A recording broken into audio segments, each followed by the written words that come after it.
was a period in my life when I let myself completely absorb what other people thought, said, and liked. With the smallest breeze of outside influence pushing me in every which direction, I felt as though I was a leaf in the wind. No real sense of who I was or what I stood for.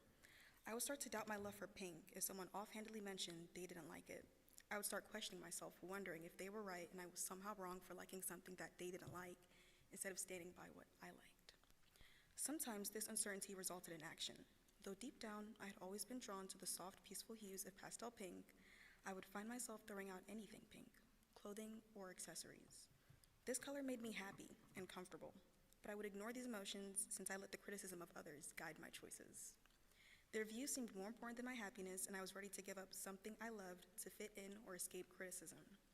For example, even though it was my favorite item to wear, I would start feeling ashamed about the jean jacket I owned if somebody claimed it was plain, ugly, or just out of trend. To me, this jacket was more than just any. It was a gift from my mom. It had a lot of sentimental value. It was something that I wore with pride, given the memory still attached. Still, I would cave under the weight of someone else's opinion, and that cherished jacket would wind up in the back of my closet.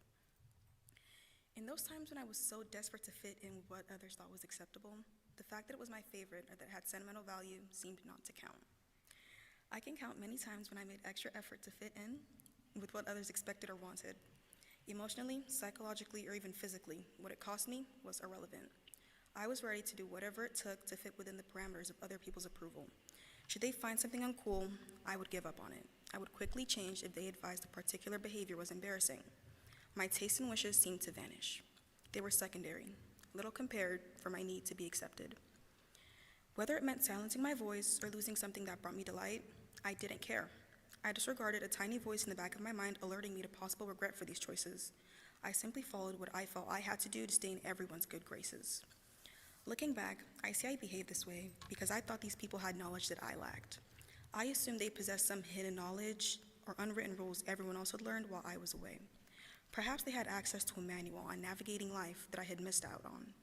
Following their lead and copying their decisions helped me to persuade myself that I would at last be allowed in on whatever secret they were all in on. The truth is, though, nobody else knew better than I did. They were just more confident in their views, and I misinterpreted that confidence for knowledge. Alone, far from the influence of others, I would find myself lost in thought, wondering why